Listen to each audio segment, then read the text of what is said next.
Hace 21 años fue una declaración de la ONU sobre la eliminación de todas las formas de intolerancia y discriminación fundadas en la religión o las convicciones, noviembre 25 de 1981. El año anterior, el evento fue con respecto al Día Internacional de la Tolerancia, 16 de noviembre. Hoy decidimos hacerlo en esta modalidad, por eso entonces comenzamos también con este trabajo para este día. Es una continuación de actividades del año anterior y procuraremos que sea un evento que nos reúna, que nos unifique, que nos permita sentarnos a la mesa y discutir y hacer propuestas de trabajo sobre la construcción de la tolerancia. En específico, de las formas de convivencia religiosa y política que nos permitirán avanzar como sociedad. Esperamos justamente que sea un evento en el cual la discusión, el análisis, el trabajo sea fructífero. Contamos con ello con la participación en este momento para dar la inauguración de las personalidades que nos acompañan. Leeré solamente sus nombres y posteriormente daré una descripción de su currículum y ellos harán una presentación, una pequeña ponencia que nos comentarán sobre la importancia de este día y de las formas de la tolerancia. Está con nosotros el doctor Ángel Escudero, quien es director del Centro de Información de Naciones Unidas para México, Cuba y República Dominicana. Nos acompaña la doctora Diana Goldberg en representación de la doctora Mérida Morales. La doctora Morales es la representante en México de la Oficina del Alto Comisionado de las Naciones Unidas para los Refugiados, ACNUR. También nos acompaña el doctor Álvaro Castro en representación del doctor Javier Moctezuma Barragán, quien es el subsecretario de Asuntos Religiosos. El doctor Álvaro Castro es el director justamente de la Oficina de Asuntos Religiosos. Comenzaremos entonces con la presentación del doctor Ángel Escudero. Daré una lectura a su currículum. Del 15 de junio del 2001 a la fecha, fue designado como coordinador residente del Sistema de Naciones Unidas en México. El 15 de septiembre de 1999, el secretario general de las Naciones Unidas designó al señor Ángel Escudero de Paz como director del Centro de Información de Naciones Unidas para México, Cuba y República Dominicana. El señor Escudero de Paz ocupó el mismo cargo en Argentina y anteriormente se desempeñó como director del Centro de Información de Naciones Unidas en Bogotá, Colombia. En febrero y marzo de 1990, fue observador internacional por parte de las Naciones Unidas en las elecciones de Nicaragua. Previamente fue responsable de comunicaciones para la red del Centro de Información de Naciones Unidas en Nueva York, en especial para la región iberoamericana. Entre otras actividades relacionadas con las comunicaciones, cubrió la Conferencia Mundial sobre Población que tuvo lugar en México en 1984 y dictó cursos sobre métodos audiovisuales en las universidades de Salamanca y Madrid en España. El doctor Escudero de Paz es de nacionalidad española, ha sido docente en varias universidades de ese país, tiene un posgrado en Filología otorgado por la Universidad de Salamanca, así como una licenciatura en Humanidades por la Universidad de Oviedo, en España. Ha enseñado a nivel de doctorado Relaciones Internacionales en la Universidad Javeriana de Bogotá. Es autor de Lecturas Onudianas y El Español en la ONU. Este último de 10 volúmenes, vinculados a la enseñanza de la lengua española, tarea con la que inició su carrera en las Naciones Unidas. Obtuvo un título en Administración Pública en la Universidad de Nueva York. Escuchemos por favor al doctor Ángel Escudero de Paz. Gracias. Quisiera expresar mi agradecimiento al Departamento de Sociología y muy particular a la Coordinación de Sociología Social. También quiero dar un saludo, aprovechar este momento para saludar al doctor Álvaro Castro y a Diana Goldberg, así como al profesor Josué Tinoco, que es el coordinador de este evento. Sí, estaba diciendo que quería expresar el agradecimiento por habernos invitado a la religiosa política y precisamente en un día como hoy, 25 de noviembre, que como ustedes saben, en ese día se aprobó la resolución hace 21 años, 3635, documento que contiene precisamente la declaración sobre la eliminación de todas las formas de intolerancia y discriminación fundadas en la religión y en las convicciones. Y a propósito de eso, yo tengo aquí una serie de ejemplares de este documento que me gustaría que se repartiesen a todos los aquí presentes. No sé si es el momento oportuno ahora, pero me gustaría que se hiciese. En primer lugar, yo quisiera referirme a dos documentos sobre los cuales se apoya la Organización de las Naciones Unidas, que son la Carta de las Naciones Unidas y la Declaración Universal de los Derechos Humanos. Y de hecho, en el prólogo de la Carta de las Naciones Unidas, al cifrar las razones por las cuales se crea la Organización de Naciones Unidas, en ellas se menciona el estímulo del respeto a los derechos humanos, a las libertades fundamentales de todos, sin hacer distinción por motivos de raza, sexo, idioma y religión. Otro de los pilares, como decía, fundamentales en la Organización de las Naciones Unidas es la Declaración Universal de los Derechos Humanos, y en el artículo 18 de la Declaración de los Derechos Humanos se especifica: toda persona tiene derecho a la libertad de pensamiento, conciencia y religión. Este derecho incluye la libertad de cambiar de religión, así como la libertad de manifestar su religión o creencia individual o colectivamente, tanto en público como en privado, también por medio de la enseñanza, el culto y la observancia. Quienes redactaron estos documentos, tanto la Carta como la Declaración Universal de los Derechos Humanos, habían sido testigos, me refiero a 1945 y la Segunda Guerra Mundial, habían sido testigos del exterminio de pueblos por ideologías perversas y racistas y, en particular, por el desprecio a la libertad de pensamiento, de conciencia, de religión o de cualquier otra convicción. Estas violaciones sistemáticas causaron y siguen causando, directa o indirectamente, conflictos, guerras y grandes sufrimientos a la humanidad. Posteriormente, un día como hoy, hace 21 años, el día 25 de noviembre de 1981, la Asamblea General de las Naciones Unidas aprobó la Declaración sobre la eliminación de todas las formas de intolerancia y discriminación fundadas en la religión y en las convicciones, el documento que hemos repartido a todos ustedes. En el artículo 3 de este documento, de la Declaración, indica específicamente: la discriminación entre los seres humanos por motivos de religión o convicciones constituye una ofensa a la dignidad humana y es una negación de los principios de la Carta de las Naciones Unidas. Debe de ser condenada como una violación de los derechos humanos y las libertades fundamentales y constituye un obstáculo para las relaciones amistosas y pacíficas entre las naciones. En 1986, la Comisión de Derechos Humanos decidió, ante el número de violaciones que había por discriminación ante la religión, la Comisión de Derechos Humanos decidió nombrar al relator especial para examinar todos los incidentes sobre la falta de libertad de religión y de creencias que se produzcan en los países miembros de las Naciones Unidas y que hayan ratificado este documento, la Declaración de 1981. La ONU también ha organizado muchas reuniones internacionales para fomentar el respeto a la libertad de religión y creencias, como medio para incentivar el entendimiento y la tolerancia entre individuos, grupos y naciones. Entre estas reuniones yo destacaría la organizada en Barcelona por Naciones Unidas y la UNESCO en 1994, sobre la contribución que pueden aportar las religiones y los grupos religiosos a la cultura de paz. En esta reunión de Barcelona, los representantes de las grandes religiones y grupos espirituales formularon la Declaración sobre el papel de la religión en una cultura de paz. Este documento, que exhorta a todas las religiones y tradiciones culturales a unir esfuerzos a fin de propagar el mensaje de paz.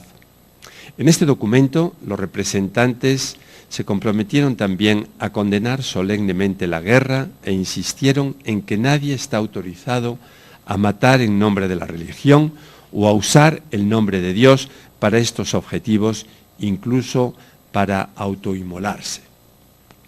La Asamblea General de la ONU proclamó el año 2001 como Año de Diálogo entre Civilizaciones para llevar a cabo actividades y promover un diálogo entre las diferentes culturas y religiones, partiendo siempre del respeto a la diversidad, a la tolerancia, y de esta forma reducir las tensiones y contribuir a la paz y a la seguridad internacionales.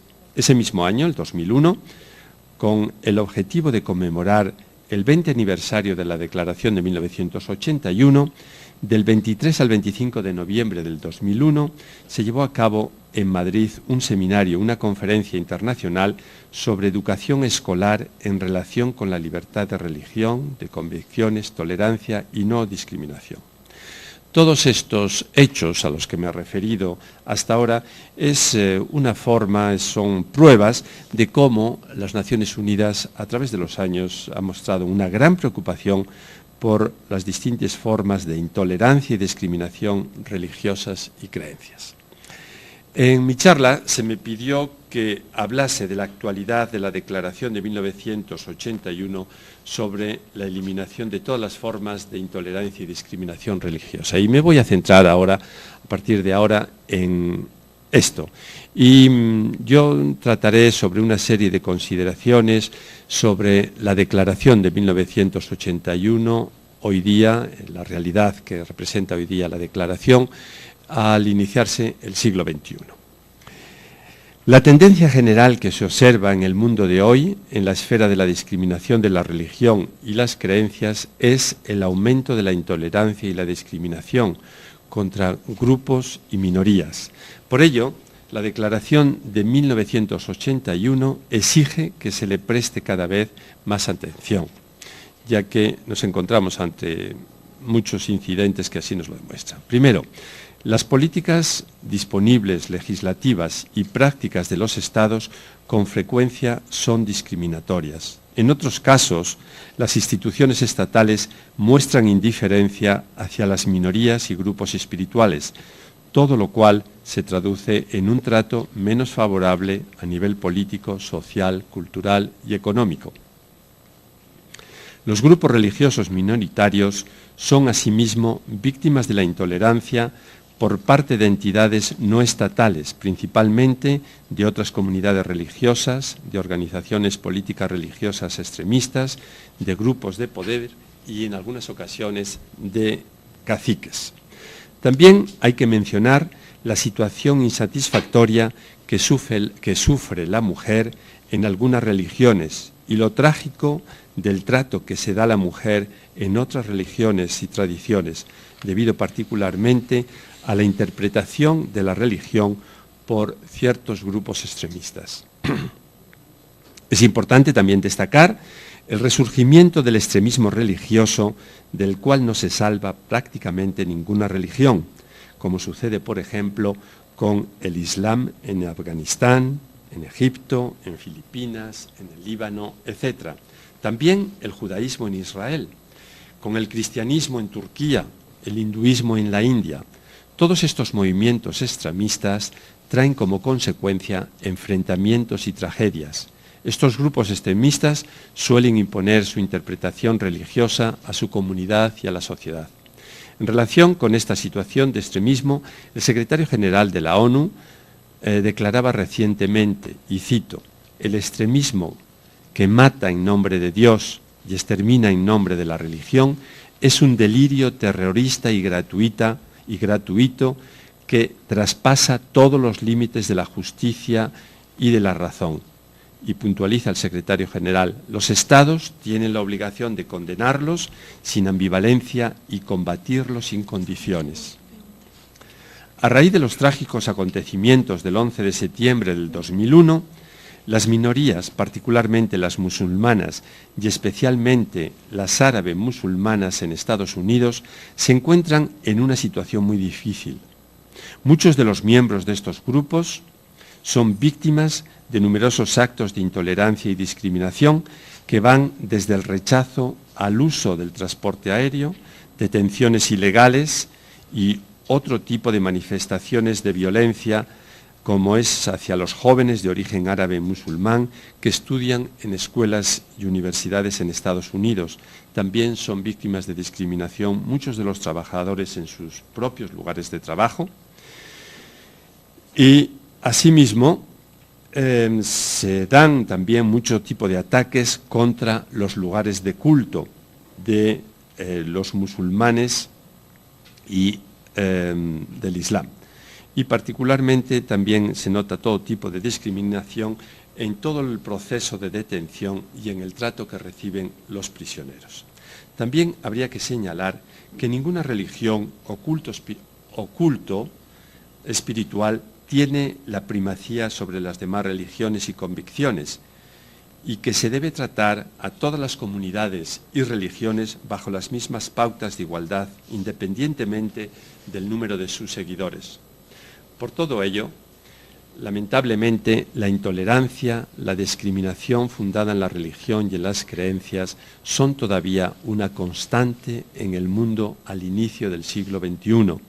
A pesar de todo, también se dan casos y situaciones positivas en relación con la Declaración de 1981 en determinadas esferas y en determinados países. Sin embargo, de acuerdo con los expertos de Naciones Unidas, el estado del balance de la libertad de religión y de creencias en el mundo es más bien relativo e incluso preocupante.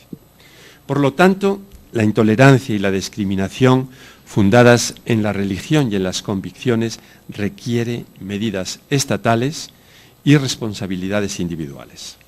Los gobiernos deben adherirse a las normas internacionales sobre derechos humanos establecidos por Naciones Unidas. A nivel del país, se deben de prohibir y castigar severamente los delitos motivados por el odio y la intolerancia religiosa. Los gobiernos deben también garantizar el acceso a la justicia y a la igualdad de oportunidades para todos. Por otra parte, también los gobiernos deberían de promover materiales educativos que estimulen precisamente todo lo que tiene que ver con la lucha contra la discriminación por motivos y la intolerancia religiosa. Los individuos, nosotros, debemos convertirnos en defensores del respeto y la tolerancia en nuestras propias familias, en el trabajo, en la comunidad a la que pertenecemos. Debemos esforzarnos por conocer a nuestros vecinos, la cultura y los orígenes a que pertenecen, la religión que practican. De esta forma podremos apreciar más la diversidad. No tengamos miedo a la diferencia y comprobaremos nosotros mismos que el ser de diferentes religiones o creencias no representa una amenaza para nosotros. Para terminar con todas estas situaciones de intolerancia y de discriminación religiosa, se debería llevar a cabo una cultura y lograr cambios profundos en la mentalidad de las personas. Para ello, la educación es la clave.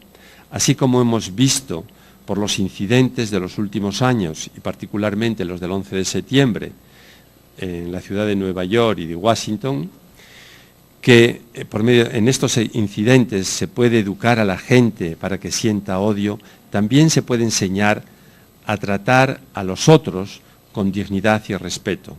Aquí yo me referiría, ya para terminar, a un comentario reciente del secretario general de las Naciones Unidas, el señor Kofi Annan, y dice así, y cito: «La lucha contra todo tipo de discriminación e intolerancia debe ganarse con medidas legales, con educación, con desarrollo económico y social. Este cambio se debe de producir antes de que esta espiral de ofensas, prejuicios, enfrentamientos y ataques se salga de control y la gente, casi sin darse cuenta, se encuentre en campos de batalla, en conflictos, en medio de masacres que ni quieren ni pueden controlar». Espero que estas intervenciones e inquietudes que surjan en las mesas redondas y en los coloquios del día de hoy, pues nos sirvan para reflexionar sobre los enormes problemas que presentan todo lo que está relacionado con la discriminación por motivos religiosos. Muchas gracias.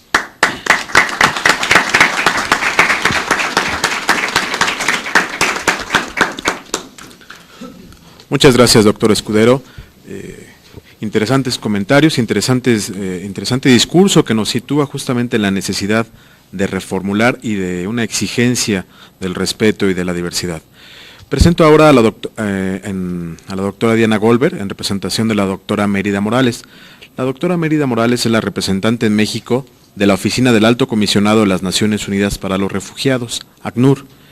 Ella tiene una licenciatura en Derecho, inició su carrera profesional exterior en el Servicio Profesional Exterior de su país natal, Costa Rica, donde fue designada a, entre otros lugares, Ginebra, Suiza. La doctora Morales tiene más de 20 años de carrera en el ACNUR y ha tenido diversos cargos como oficial de protección en Centroamérica y posteriormente como representante en Brasil, Filipinas, Venezuela, actualmente México, pasando por varias estancias en la sede del ACNUR en Ginebra. La maestra Diana Goldberg tiene licenciatura en Relaciones Internacionales por el Colegio de México, maestría en Filosofía Política por la London School of Economics and Political Science en Londres, Inglaterra. Tiene su desempeño profesional en el área editorial y periodística en diversas instancias y desde 1996 es oficial de información pública del Alto Comisionado de las Naciones Unidas para los Refugiados en la Oficina Regional para México, Cuba y América Central. Maestra, por favor. Gracias, muy buenos días a todos. Para el Alto Comisionado de las Naciones Unidas para los Refugiados es un honor estar aquí hoy en el inicio de los trabajos de este coloquio sobre tolerancia política y religiosa, organizado por la UAM Iztapalapa. Agradezco en nombre de la representante regional, la señora Mérida Morales, la invitación a dar unas breves palabras en esta inauguración. Mi presentación será mucho más breve y ciertamente como una agencia de las Naciones Unidas que tiene un mandato mucho más limitado, pero directamente relacionado con el tema de la intolerancia política y religiosa. Como una agencia de las Naciones Unidas, siempre es grato estar invitado a las actividades académicas de reflexión y análisis y suelen existir vínculos en los que es posible encontrar puntos y áreas de encuentro con la academia. En el estudio de un tema tan controvertido y que despierta tantas pasiones y enconos individuales y sociales como son la religión y la política, nosotros como una organización humanitaria no podemos sino remitir nuestro pensamiento al concepto y a la práctica democrática de la tolerancia en todos los ámbitos, que significa precisamente aprender a vivir con las ideas y las creencias de los otros, ideas que pueden y que muchas veces ciertamente son diferentes a las propias y por más distintas que éstas sean, en aras precisamente de la convivencia pacífica. Y bueno, creo que sobre este tema el doctor Escudero se ha referido ya ampliamente, poco más tendría que agregar como digamos en representación del Alto Comisionado. Esta tolerancia, sin embargo, no significa silencio, sino precisamente la libre expresión de las ideas en un marco de respeto a las libertades y también en un marco de reglas claras de convivencia. Sin embargo, como sabemos todos, en lo que se refiere a las creencias religiosas y políticas, esta no ha sido siempre la norma, es decir, la tolerancia. Es quizá en estos ámbitos también donde se registran los primeros o de los primeros signos de intolerancia extrema en el ámbito religioso y político, y paradójicamente también es en este marco que se han presentado las primeras formas de solidaridad para quienes por sus creencias religiosas o políticas han tenido que huir por persecución, persecución que no solo se expresa como una forma de discriminación, sino que como tal llega a ser una discriminación extrema que atenta contra la vida, la libertad o la integridad física de las personas. Por estas razones, expresadas a muy grandes rasgos, es que la comunidad internacional redactó, empezando en 1948, y la convención que fue finalmente aprobada el 28 de julio de 1951 sobre el Estatuto de los Refugiados.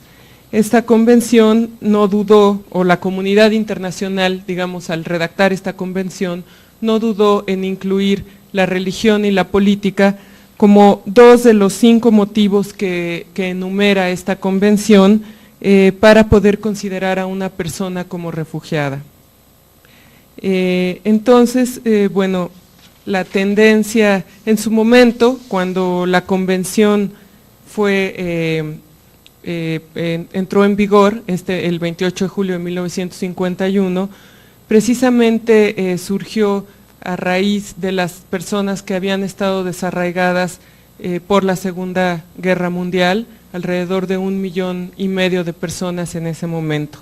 Sin embargo, muy pronto fue evidente que la intolerancia seguía produciendo desarraigo forzado de personas en distintas partes del mundo, y la convención en fin, se firmó un protocolo en 1967, pero desde antes de este protocolo, que le quitaba los límites geográficos y temporales que tenía originariamente la convención, esta ya empezó a ser aplicada en otros territorios del mundo, particularmente a raíz de las independencias de los países africanos, pero también a raíz de los conflictos armados que surgieron en otras partes del mundo, como en el continente asiático, específicamente en Corea.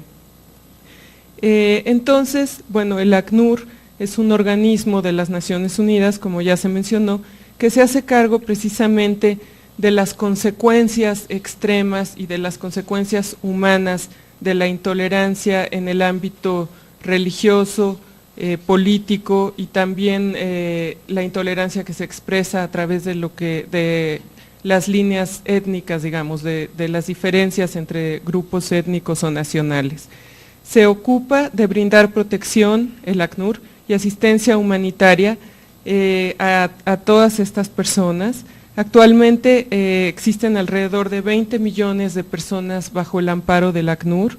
La mayoría de estas 20 millones de personas son refugiados, es decir, han cruzado una frontera internacional para buscar protección y asilo en otro país, pero también hay, bajo ciertos parámetros muy específicos, el ACNUR asiste a otros grupos de personas desarraigadas, como son las personas desplazadas internas o los desplazados internos, y también las personas repatriadas en un tiempo inicial de reintegración a su país de origen, siempre y cuando las causas que originaron la salida de su país han sido superadas.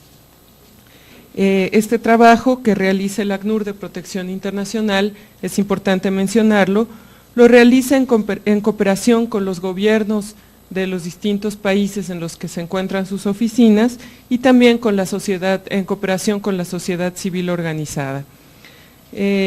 Vale mencionar quizá que el ACNUR tiene un mandato temporal que se renueva cada 5 años, y esto inicialmente el mandato del ACNUR se renovaba en la Asamblea General cada 3 años, posteriormente este periodo se extendió a cada 5 años, y quizá esta renovación responda precisamente a la esperanza ingenua, algunos dicen, pero así es, de que estas distintas formas de intolerancia lleguen a desaparecer en un momento dado.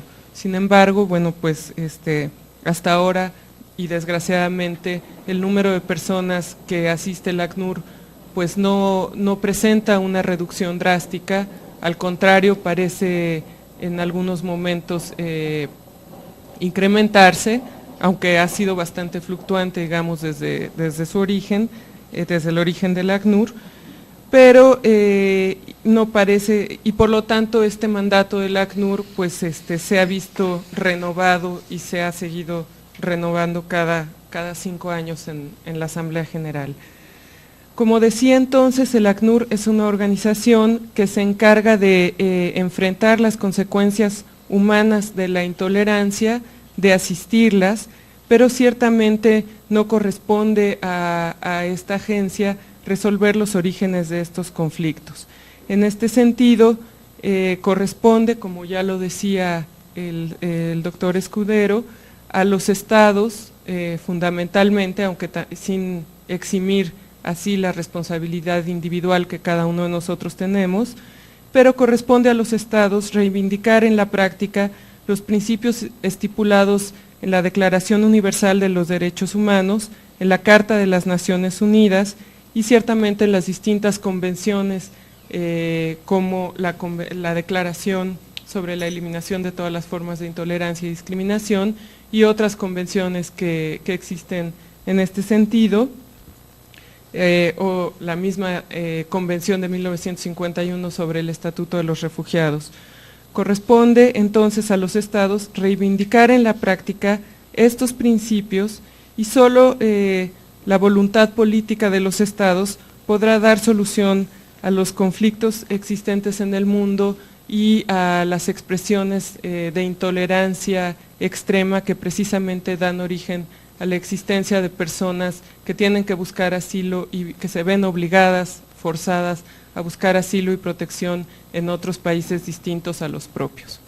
Entonces, pues igualmente, como en nombre del Alto Comisionado, deseamos que la reflexión y los trabajos de las mesas redondas de este coloquio, pues tomen en consideración precisamente no solo todos los distintos aspectos de la intolerancia, sino que tomen mucho en cuenta estos efectos humanos que se expresan en el sufrimiento de cada persona que es víctima de las distintas expresiones de esta intolerancia religiosa o por ideas políticas. Muchas gracias.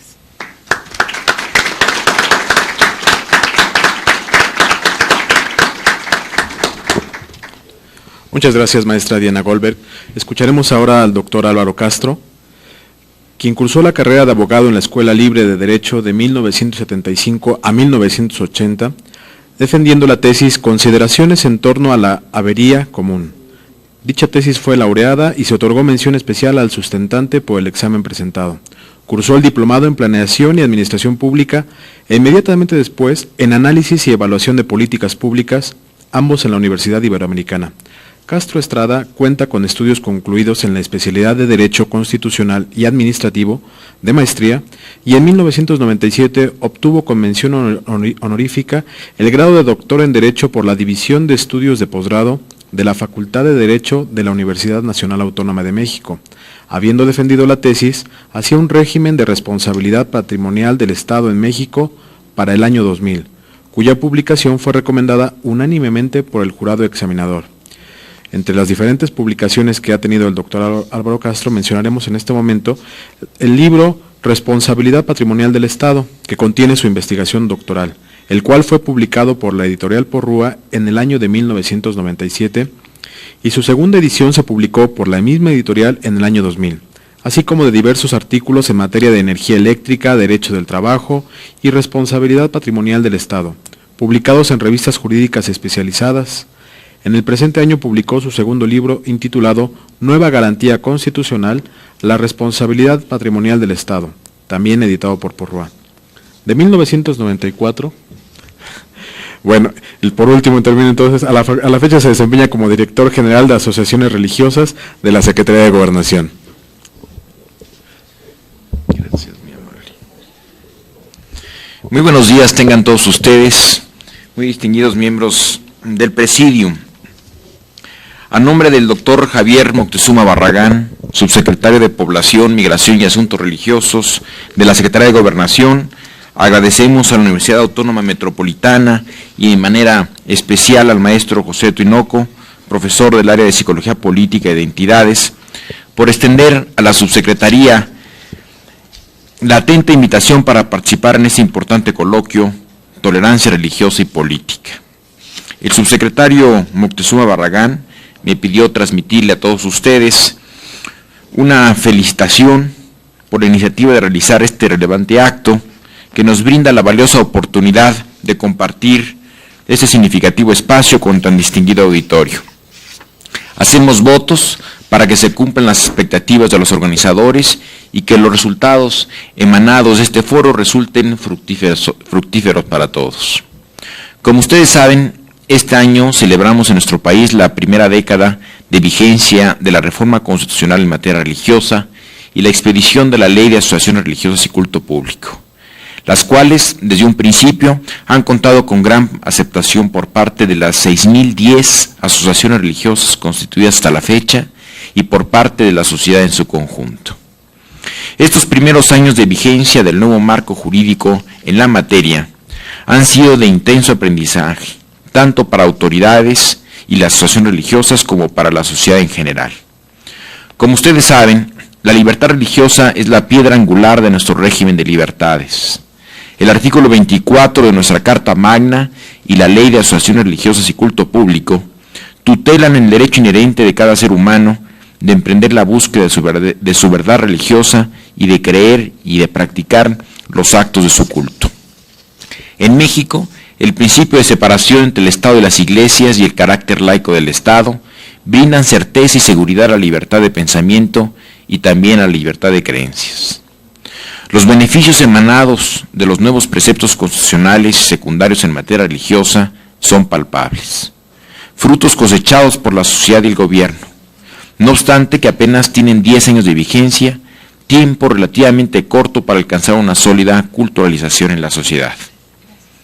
La certidumbre venida con el marco jurídico en la materia aseguran el espacio social donde tiene cabida toda expresión religiosa, filosófico-moral, en completa correspondencia con nuestro régimen de libertades. No obstante estos primeros logros, no podemos ni debemos cejar ni el compromiso de consolidar lo alcanzado y continuar trabajando por las nuevas vertientes que nos hemos fijado. El pasado 17 de octubre, en el marco de un foro internacional sobre libertad religiosa, organizada por la Secretaría de Gobernación, su titular, el licenciado Santiago Krill Miranda, expresó, cito, «La sociedad mexicana es pluricultural, lo que se refleja en las distintas vertientes ideológicas y filosóficas de nuestro país, también se refleja en lo religioso. Solo la democracia y la solidez de sus instituciones pueden garantizar la permanencia de esta pluralidad cultural y religiosa». En el mismo sentido, y en el mismo evento, donde participaron diversos especialistas en materia de asuntos religiosos de reconocido prestigio nacional e internacional, el secretario Krill Miranda puntualizó también, es firme el propósito de preservar el Estado laico, de mantener un diálogo abierto y transparente con todas las iglesias y de seguir fomentando la tolerancia entre los miembros de nuestra sociedad. Al respecto, la Secretaría de Gobernación preparó la difusión a nivel nacional de un promocional de radio alusivo al Día Internacional para la Tolerancia, que como ustedes saben se celebra cada 16 de noviembre. Dicha celebración es un esfuerzo conjunto de la comunidad de naciones para promover la cultura de la tolerancia como virtud individual y como valor social. Es prioritario que sociedad y gobierno llevemos a cabo acciones concretas en pro de la tolerancia y la paz social para bien de nuestras comunidades y para bien de nuestro México. Eventos como el que hoy nos reúne nos brinda la oportunidad de refrendar nuestro compromiso con el respeto y promoción de los derechos y libertades de todas las personas, con el respeto a la pluralidad y con el fortalecimiento de la democracia en todos los aspectos de la vida humana. Tolerar y valorar nuestras diferencias implica permitirnos libre acción y también libertad de pensamiento. El ejercicio de las libertades requiere el respeto a quien no es como nosotros. Bajo este entendido, la tolerancia es un valor de genuina orientación democrática, ya que tiene como punto de partida el respeto a las distintas formas humanas de ser y de expresarse y de pensar. Acepta que toda persona es libre de adherirse a sus propias convicciones. Solo una cultura de tolerancia puede asegurar la permanencia del amplísimo abanico de expresiones ideológicas, políticas, filosóficas y formas de vida en nuestro país. Solo la tolerancia puede permitir el florecimiento de nuestra rica pluralidad de tradiciones culturales y de prácticas y creencias religiosas. Solo la tolerancia puede favorecer el desarrollo de una convivencia social y de una convivencia armónica. Las leyes del país se oponen firmemente a todo lo que atente contra la dignidad del ser humano, o que tenga por objeto anular o menoscabar los derechos o las libertades de las personas. Con base en ello, hemos impulsado una política de combate frontal contra la intolerancia religiosa que lamentablemente se da en nuestra sociedad, aunque de manera aislada. La mayor parte de estos fenómenos de intolerancia se dan entre ciudadanos con poco acceso a la información y particularmente con poco acceso a la educación. Ante las desavenencias sociales relacionadas con aspectos religiosos, hemos impulsado la sinergia de los gobiernos estatales y municipales, así como del Ombudsman Nacional y el Instituto Nacional Indigenista. La búsqueda de consensos en primera instancia y la aplicación de la ley son las referencias obligadas para solucionar las controversias que desafortunadamente se han presentado. Muy distinguida audiencia, en México sabemos del valor político, ético y del valor social de la tolerancia. Es un principio que reclama reconocimiento y respeto a los individuos y también a las leyes que nos rigen a todos. Nuestro proyecto de nación nos guía a consolidar el Estado Social de Derecho, a ampliar los márgenes de respeto a las libertades, fortalecer la vida democrática en todas sus expresiones, bajo un clima de paz y también bajo un clima de plena seguridad.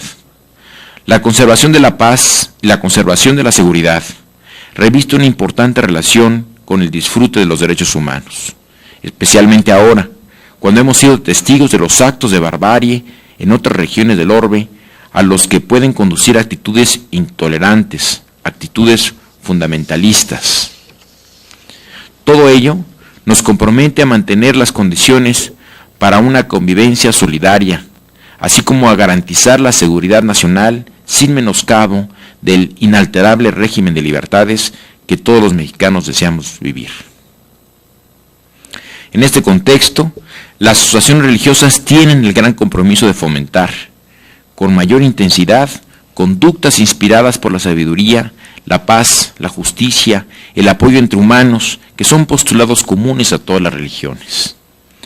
La tolerancia es necesaria entre individuos dentro de las familias y también dentro de las comunidades. Debemos de fomentarla y combatir a los perjuicios en todas las dimensiones de la vida. En la escuela, en el trabajo, en el hogar. Esos son los prejuicios en todas las dimensiones de la vida.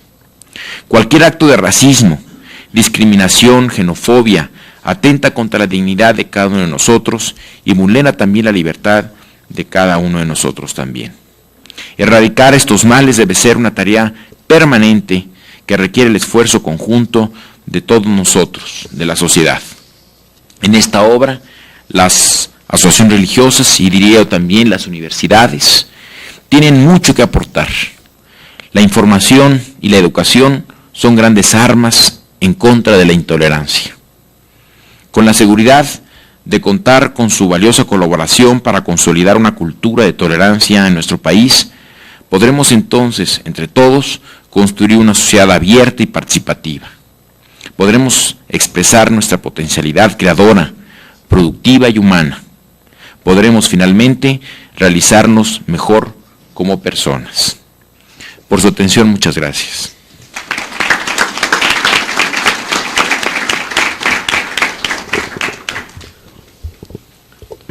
Muchas gracias, doctor Castro.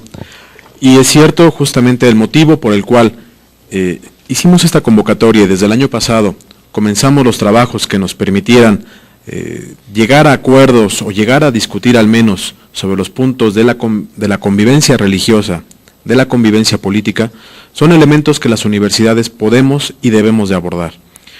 La educación justamente es un elemento que se ha encontrado asociado junto con otros más. Por nuestra parte, como espacios de educación, como centros educativos, necesitamos apoyar a nuestros estudiantes, apoyar a nuestros egresados, fomentar en la sociedad la discusión, el debate y el análisis. Lo hacemos bastante bien en las universidades. Nos importa ahora que estos resultados, que este trabajo, lo podamos llevar a buenos términos, a buenas conclusiones en la sociedad. La invitación justamente en este momento, en este día, fue a las autoridades a que nos acompañaran e hicieran este evento, lo engalanaran y nos permitieran comenzar con una buena discusión. Los puntos que han dicho, podríamos decir que estamos prácticamente de acuerdo todos, quizá en algún momento en algunos matices podamos ser discordantes, pero eso no implica justamente que estemos en contra. Significa que estamos promoviendo mejores formas de llevarnos en la sociedad. Una sociedad que no aprende a convivir, que no aprende a diferenciar lo personal del beneficio público, está condenada entonces a enfrentarse, a desgastarse, a sufrir constantemente entre ella misma. Necesitamos aprenderlo, y es en este espacio que consideramos que podemos aportar un grano de arena a este gran mar, a esta gran playa que es la sociedad. Les invitamos ahora a la inauguración. Antes les quiero comentar, el doctor José Lema Labadí, el rector de la unidad de Iztapalapa, se disculpa, les ruega encarecidamente que lo perdonen, tuvo un compromiso y no pudo conseguir un vuelo de regreso a la Ciudad de México, llamó temprano hoy para pedirnos esta disculpa. Él está muy interesado en todo este trabajo y nos desea que las actividades se lleven a buen término. Le pediría con la confianza que tenemos en ese sentido, porque ya es nuestra segunda vez en este lugar y en otros eventos que nos hemos encontrado, al doctor Álvaro Castro que nos haga el favor de inaugurar las actividades de este evento, de este día. Con todo gusto. Nos ponemos de pie, si les parece. Hoy día 25 de noviembre a las 10:10 de la mañana es para mí muy grato declarar formalmente inaugurado este segundo coloquio de tolerancia en materia política y religiosa, precisamente en la Universidad Autónoma Metropolitana, en su unidad de Iztapalapa. Les deseo mucho éxito. Muchas gracias.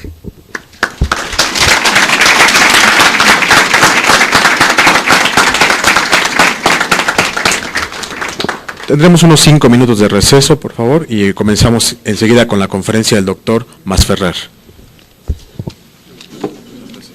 Contrario, ustedes.